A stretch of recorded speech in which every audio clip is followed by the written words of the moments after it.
সম্মানিত এলাকাবাসী, আজকের পর থেকে এই মসজিদে কোনো আজান হবে না, কোনো নামাজ হবে না। এই মসজিদে তালা দেওয়া হচ্ছে। কি ব্যাপার?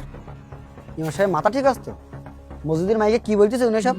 ইমাম সাহেবের এত বড় সাহস, মসজিদে তালা মারে! সভাপতি সাহেব, সভাপতি সাহেব, জি, আরে সেক্রেটারি সাহেব যে, আসসালামু আলাইকুম।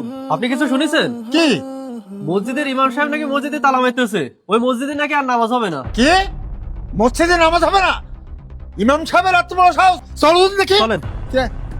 তো বড় কেমন সাহস। সাহস হয়েছে? বেয়াদব কোথাকার! মসজিদে নামাজ হবে না? হ্যাঁ ইমাম সাহেব, দাঁড়াও। তুমি নাকি মসজিদে নামাজ পড়াবা না, আজান দেবা না, আবার মসজিদে তালা দিচ্ছাও।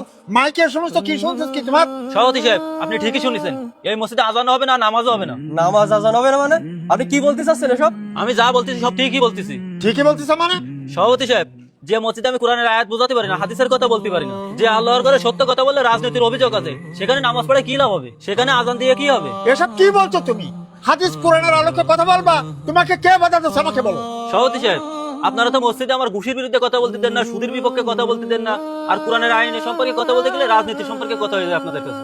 ইমাম সাহেব, পবিত্র হাদিস কোরআনে শুধু সুদ ঘুষ নিয়ে আলোচনা করা, রাজনীতি নিয়ে আলোচনা করা এই আছে।